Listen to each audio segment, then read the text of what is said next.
नमस्ते साथियों, आज फिर स्वागत है आपका ट्रिपल एस एजुकेशन हब पर। देखिए, कल हम आपको बताए थे रस। कल जो है हमने आपको रस बता दिए थे, रसों के अस्थाई भाव भी बता दिए थे। रसों की संख्या कितनी है? 9। अस्थाई भाव की संख्या 9। अगर भरत मुनि के अनुसार पूछता है रसों की संख्या, तो आपको कितना बताना है भैया? 8 बताना है। और अस्थाई भाव की संख्या बताना है 8। ठीक है, तो अब देखिए, रसों की संख्या हो गया था, अस्थाई भाव हो गए थे। तो रस के अंग भी हम बता दिए थे, लेकिन थोड़ा कम समय में हम बता दिए थे, इसलिए हमें ये मेरा मन कहा कि हम इसको फिर से एक बार बता दें आपको। ठीक है, देखिए, रस के अव्यय कहें या तो अंग कहें ना भैया। रस के अव्यय कहें या तो अंग कहें, कितने हैं? 4। कौन कौन है आपके?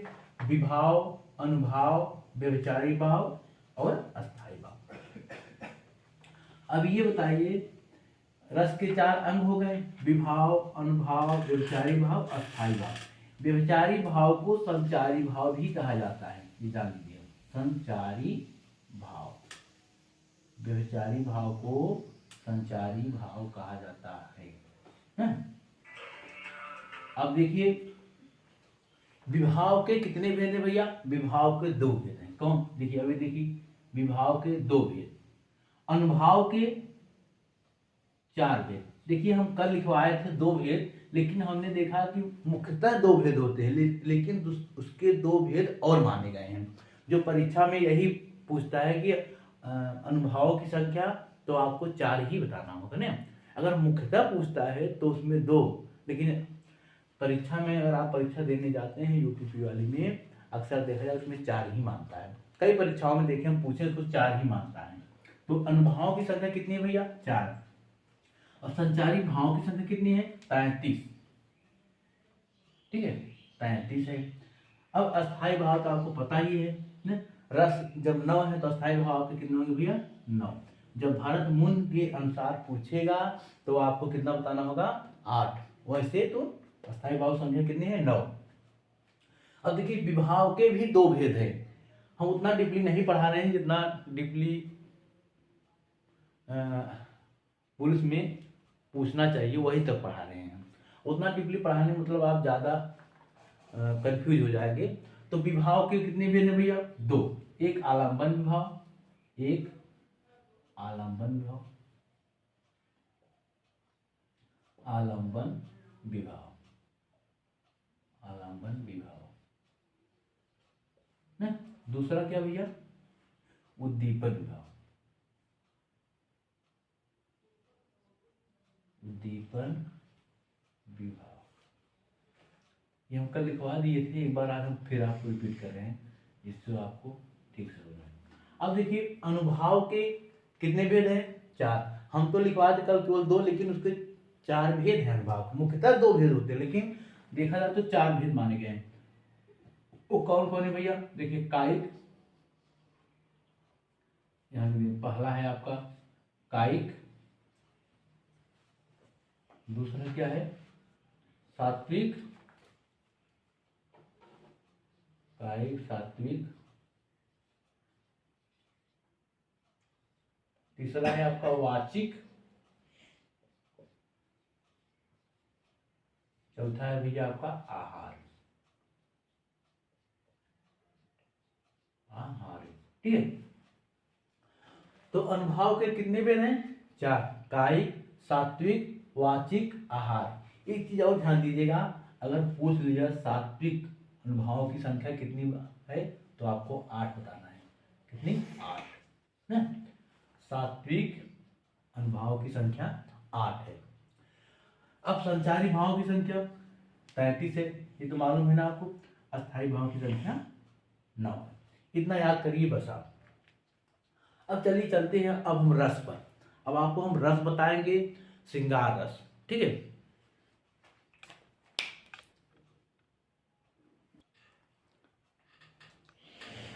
देखिए दोस्तों, अब आपका हम चलते हैं श्रृंगार रस पर। तो श्रृंगार रस का अस्थाई भाव क्या है? श्रृंगार रस का अस्थाई भाव क्या होता है भैया? रत होता है। रत, रत माने होता है प्रेम। ठीक है, रत माने प्रेम। अब श्रृंगार रस को रसराज भी कहा जाता है। श्रृंगार रस को क्या कहा जाता है? रसराज। अगर क्वेश्चन पूछ सकता है किस रस को रसराज कहा जाता है, राजा कहा जाता है, तो श्रृंगार रस को रसों का राजा कहा जाता है। ठीक है। अब देखते हैं श्रृंगार रस के दो भेद हैं। श्रृंगार रस के भैया कितने भेद हैं? दो। कौन कौन होते हैं? एक संयोग श्रृंगार, एक वियोग श्रृंगार। श्रृंगार रस के दो भेद होते हैं, एक संयोग श्रृंगार, एक वियोग श्रृंगार। अब चलिए चलते हैं संयोग श्रृंगार पर या श्रृंगार रस पर। पहले हम संयोग श्रृंगार करते हैं। संयोग श्रृंगार किसे कहते हैं? जहां नायक और नायिका, क्या नायक और नायिका नजदीक होते हैं, उनके हृदय में रति या प्रेम नामक भाव जागृत होता है, उसे हम श्रृंगार रस कहते हैं। जैसे भैया श्रृंगार रस में नायक और नायिका नजदीक होते हैं, उनके हृदय में रति नामक स्थायी भाव या अनुभाव या विभाव या जागृत, उसे क्या कहते हैं? श्रृंगार रस कहते हैं।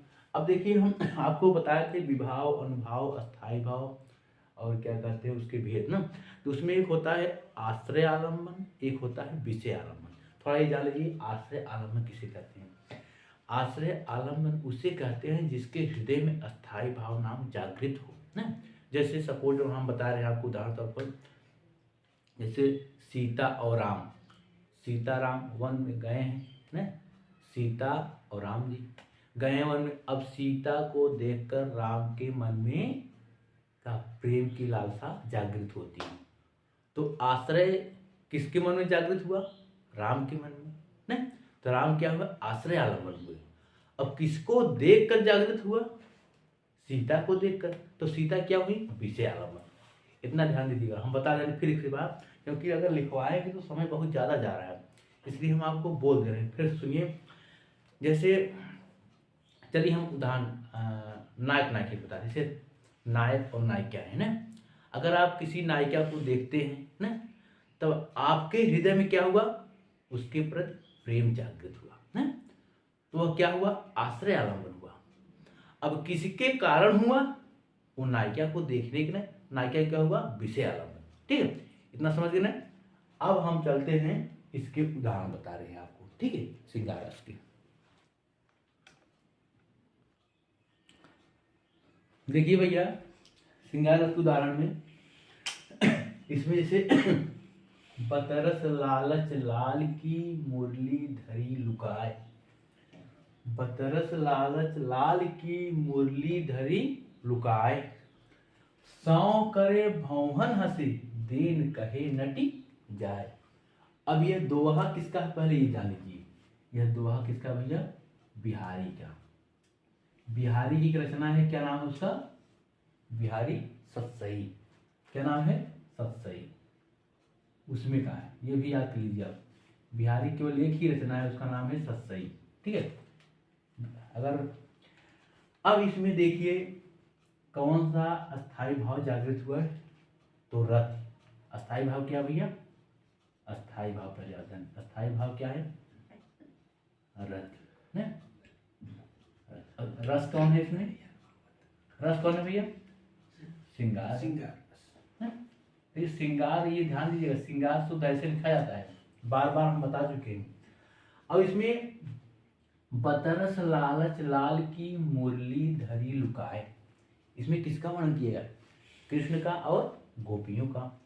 इसमें जो गोपियां हैं वो कृष्ण से बात करने के लिए किस प्रकार का इसमें वर्णन किया गया है? बिहारी में क्या है कि कृष्ण भगवान बतरस बात करने के लालच से कृष्ण भगवान की मुरली क्या कर दी? लुका के रख दी है, मतलब छुपा के रख दी है। सौ कहे भौहन हंसे, और वो गोपिकाएं क्या कर रही हैं? हंस रही हैं, आनंद की प्राप्ति हो रही है। दीन कहे नटी जाए, उधर कृष्ण भगवान क्या कर रहे हैं? खींच रहे हैं। ठीक है, यहाँ देखिए, हाँ मतलब हंस तो रही हैं, ये नहीं कि इसमें हंसने पर हास रस होगा, मतलब प्रेम से दो चीज प्रेम होता है ना। तो यहाँ देखिए प्रेम के लिए, आनंद के लिए कृष्ण भगवान की मूर्ति क्या कर मुरली क्या की है? छिपा के रख दी हैं। ठीक है, अब इसमें पूछ सकता है कि इसमें अस्थाई भाव कौन है, तो क्या बताएंगे आप? रस। रस बताएंगे, कौन सा रस है? तो श्रृंगार रस है। ठीक है, अब ये किस रचना से लिया गया है, मान लीजिए पूछ लिया तो बिहारी की एक रचना है बिहारी सतसई। इसमें सतसई मतलब इसमें 700 दोहे हैं ना, ध्यान दीजिएगा। बिहारी की रचना सतसई है, सतसई से लिया गया। ये जरूर याद करिए, सतसई किसकी रचना है पूछ सकता है, तो बिहारी की सतसई रचना है। ठीक है, बिहारी ने जितने भी अपने ये लिखे हैं सब दोहे लिखे हैं। अब चलिए दूसरे श्रृंगार रस उदाहरण देखते हैं। अब ये है, कहत नटत रीझत खीजत मिलत खिलत लजियात, भरे भुवन में करत है नैनन ही सो बात। देखिए किस पर कवि ने वर्णन किया है, कहत नटत रीझत खीझत मिलत खिलत लजियात, भरे भुवन में, यहाँ देखिए यहाँ से, भरे भुवन में करत है नैनन ही सो बात। भरे भुवन मतलब भरे, जहाँ काफी लोग हैं वहाँ भवन में नायक और नायिका है। अब उसमें नयनन ही सुबह मतलब नयन ही नयन से आपस में बात कर लेते हैं। नयन मतलब आंखों आंखों से इशारा करके बात कर लेते हैं। कहत नट रीझत, नायक कहता है लेकिन नायिका मना कर देती है, उस पर खींच जाता है कौन? नायक। फिर भी मान जाता है, किससे? आंखों के द्वारा ही, नयनन से ही द्वारा खींच भी दे रहे हैं और प्रसन्न भी हो जा रहे हैं ना। तो यहाँ देखिए मिलत खिलत लजिया, समझ गया आप? यहाँ देखिए श्रृंगार रस का उदाहरण है। इसमें कौन सा भाव जागृत हुआ है? इसमें प्रेम का जब भाव जागृत होगा, कौन सा स्थायी भाव होगा भैया? रस होगा ना, अस्थाई भाव रस। अगर वो पूछता है क्या कौन सा रस है, तो श्रृंगार रस। अस्थाई भाव पूछेगा रस है। अब इसमें मान लीजिए अगर पूछ लिया कहत नटत रीझत खीझत मिलत खिलत लजिया, इसमें आश्रय आलम्बन क्या है, विषय आलम्बन क्या है ना, अगर पूछ लिया तो जैसे इसमें लिखिए, बतरस लालच लाल की मुरली धरी लुकाए। अब किसके हृदय में प्रेम भाव जागृत हो रहा है, कौन आनंदित हो रहा है? तो गोपिकाएं आनंदित हो रही, क्योंकि कृष्ण की मुरली छिपा के रख दी है ना। तो यहाँ जिसके हृदय में भाव जागृत हो ना, उसे क्या कहेंगे? आश्रय आलम्बन। किसे भैया? आश्रय आलम्बन। ठीक है, तो आश्रय आलम्बन कौन है भैया? यहाँ पर ऐसे पूछेगा, आश्रय आलम्बन इसमें कौन? तो किसके हृदय में प्रेम भाव नामक जागृत होता है? गोपियों के प्रति ना। गोपियां जो है खुश हो रही हैं। क्यों खुश हो रही हैं? क्योंकि कृष्ण की मूर्ति छिपा के रख दी है ना। अब अगर पूछ लिया इसमें विषय आलम्बन क्या है, तो क्या बताएंगे आप भैया? विषय आलम्बन क्या है? कृष्ण। जिसके हृदय में भाव जागृत हो वो क्या है? आश्रय आलम्बन। और जिसके कारण हो वह, अब कृष्ण इधर नाराज हो रहे हैं कि मेरी गोपी क्या कहते हैं मुरली छिपा के रख दी है, तो किसके कारण? कृष्ण के कारण। कृष्ण क्या है भैया आपके? विषय आलम्बन। ठीक है, इसी तरह इसमें देखिए, कहत नटत रीझत खीजत मिलत खिलत लजियात, भरे भुवन में करत है नयनन ही शोभा। अब इसमें नयनन ही मतलब आश्रय आलम्बन करूंगा, जिसके हृदय में रस नामक अस्थाई भाव जागृत हो। यहाँ देखिए दोनों के क्या होता है, नायक और नायिका के दोनों के हृदय में क्या हुआ? प्रेम भाव जागृत हो रहा है। तो आश्रय आलम्बन नायक भी हो, इसमें है नायिका भी है। ठीक है, अब विषय आलम्बन क्या है? भवन में भाव, पूरे भवन में विषय आलम्बन है। नायक और नायिका इसमें क्या है भैया? आश्रय आलम्बन है। ठीक है, अब चलिए हम चलते हैं दूसरे रस पर।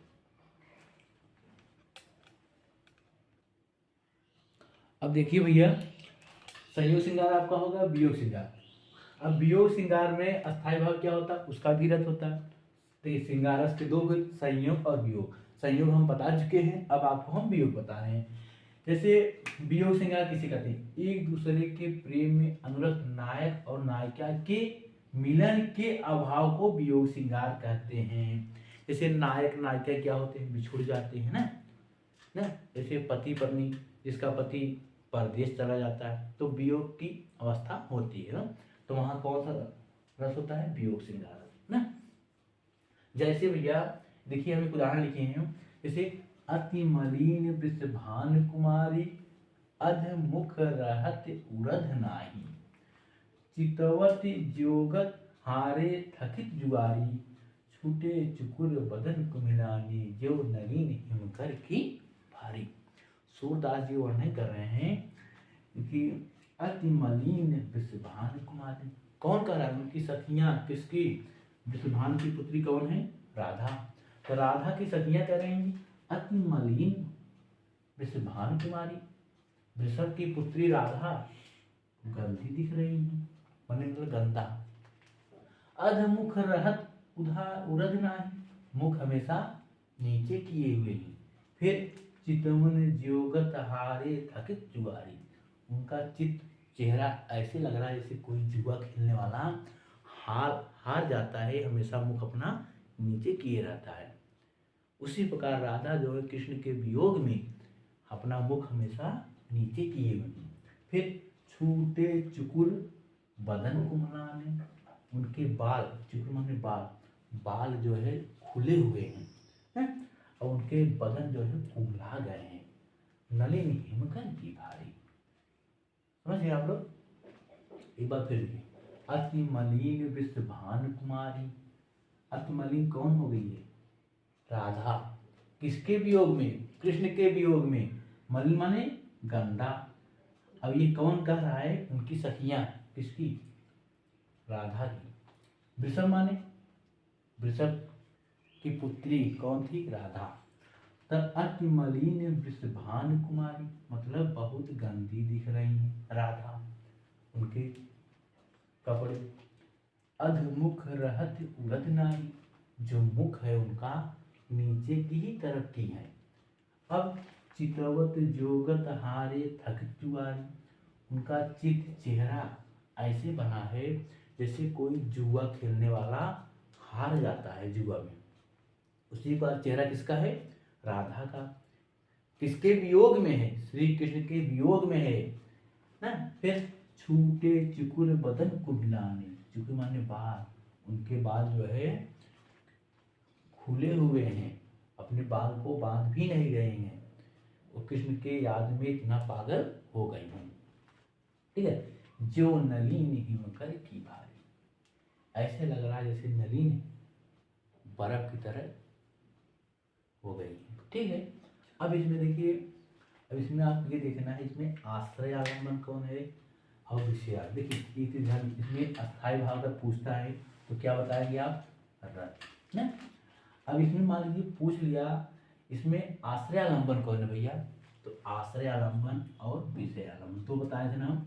विभाव के दो भेद हैं, एक आश्रय आलम्बन, एक विषय आलम्बन। तो आश्रय आलम्बन है भैया, इसमें कौन है आप बताइए? आश्रय आलम्बन ना, आप लोग को दिख रहा होगा। तो जिसके हृदय में रति नामक अस्थायी भाव जागृत हो ना, उसे क्या कहेंगे हम? आश्रय आलम्बन। इसके हृदय में जागृत हो रहा है राधा ना, राधा क्या है भैया आपकी? आश्रय आलम्बन। ठीक है। अब विषय यहाँ दिख रहा होगा नहीं आप लोग को? चलिए यहाँ लिख दे रहे हैं। विषय आलम्बन क्या भैया? जिसके कारण आपके हृदय में जागृत हो भाव ना। किसके कारण जागृत हो रहा है? कृष्ण के वियोग में ना। तो कृष्ण क्या हुए आपके? विषय आलम्बन। समझ गए आप? और काफी उदाहरण है, अगर उदाहरण हम बता लेंगे तो समय ज्यादा हो जाता है। जैसे एक उदाहरण है, नदी किनारे धुआं उठत मैं जानू कुछ होय, जिसके कारण मैं जली वही न जलता होय। यहाँ नायिका यह सोच रही है कि जिसके कारण मैं वियोग में यहाँ तड़प रही, कहीं वो भी तो नहीं वहाँ तड़प रहा है, इसलिए कहा गया नदी किनारे धुआं उठत मैं जानू कुछ होय, जिसके कारण मैं जली वही न जलता हो। एक उदाहरण यह है, काफी उदाहरण है, बस आप यहाँ समझ जाइए कि जहाँ पर किसी वियोग की अवस्था का वर्णन किया जाए वहाँ वियोग श्रृंगार होता है। अब वियोग श्रृंगार में एक होता है विरह। अब ये वियोग श्रृंगार विरह होता है ना। विरह कब होगा? जब आप किसी से बिछुड़ेंगे तो विरह होगा आपके अंदर। तो विरह की अवस्था कितनी होती है ये जानते हैं आप लोग?